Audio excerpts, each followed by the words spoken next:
اعوذ باللہ من الشیطان الرجیم بسم اللہ الرحمن الرحیم ورفعنا لک ذکرک صدق اللہ العظیم الصلاۃ والسلام علیک یا سیدی یا رسول اللہ وعلی آلک وصحبک یا سیدی یا حبیب اللہ الصلاۃ والسلام علیک یا خاتم النبیین محمد مصطفیٰ صلی اللہ تعالیٰ علیہ وسلم۔ بندہ ناچیز تو گناہ گار بھی ہے، نسیہ کار بھی ہے، خطا کار بھی ہے۔ سینکڑوں مرتبہ سوچنا پڑتا ہے جب نام نامی اس میں گرامی صلی اللہ تعالی وسلم آتا ہے زبان کے اوپر کہ یہ زبان کتنی دن بھر میں غلطیاں کرتی ہے، پھر اس پاک ہستی کا نام لیتی ہے جس پاک ہستی کے لیے رب کائنات نے یہ کائنات بنائی۔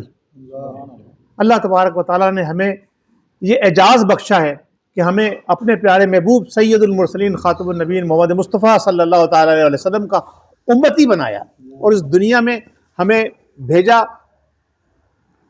اور ہم اس دنیا میں آنے کے بعد کیا کر رہے ہیں یہ ہمیں سوچنا چاہیے کہ ہم اس پاک ہستی کہ جب حضرت جبرائیل علیہ السلام تشریف لاتے ہیں تو پہلے اجازت لیتے ہیں، پھر جناب علی داخل ہوتے ہیں۔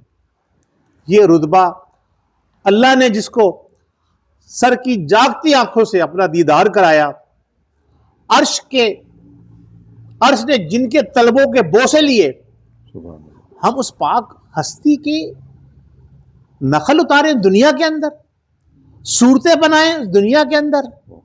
ہم سو کالڈ مسلمان ہیں یا ہم یہود و نصارہ کے ایجنٹ ہیں؟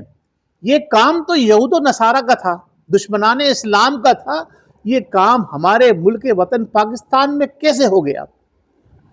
یہ پاکستان جو بنا ہی اس پاک مذہب کے نام پر جو اللہ تبارک و تعالیٰ نے مسلمانوں کے لیے بنایا، اسلام کے نام پہ دنیا میں بننے والا یہ دوسرا ملک تھا، اور نعرہ یہی تھا لے کے رہیں گے پاکستان بٹ